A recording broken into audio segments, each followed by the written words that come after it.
Uncle Bob coming to you live this Sunday, December 10th, 2023, year of our Lord. Getting ready to, my open house is set up. I'm just getting ready to go to work. But I wanted to talk about this today because it's kind of a cool topic. Something that as we get older,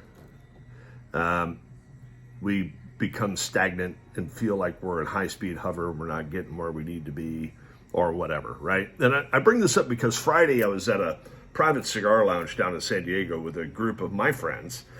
And we met up with, there were a couple of others that joined us, having bourbon and cigars and this deep metaphysical conversation. First started off talking about business and family and the holidays.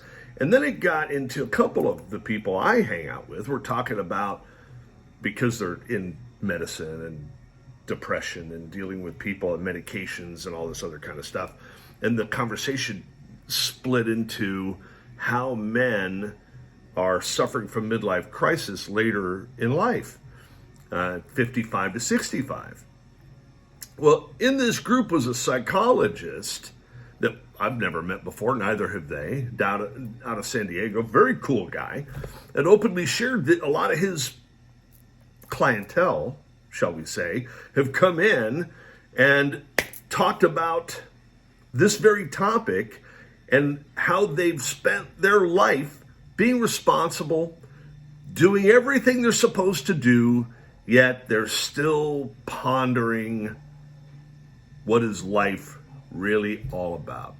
Is this all there really is? Or part two, every day is go, go, go, rush, rush, rush, to what end? Or number three, I always get everything done, go to work, pay the bills, take care of the family, and then what?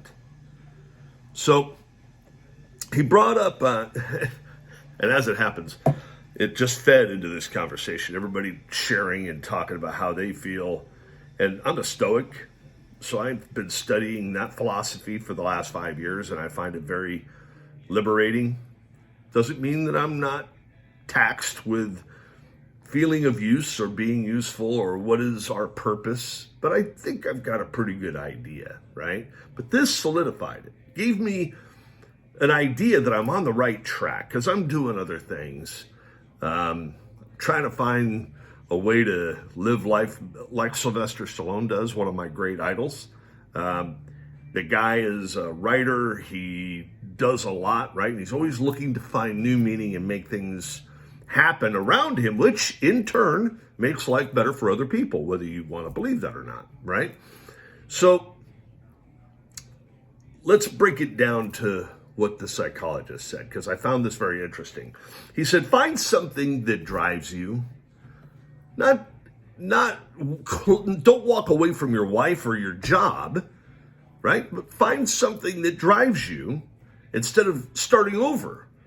Sidestep sadness, anger, or cynicism and replace it with the thrill and excitement of, get this. This sentence said a lot to me.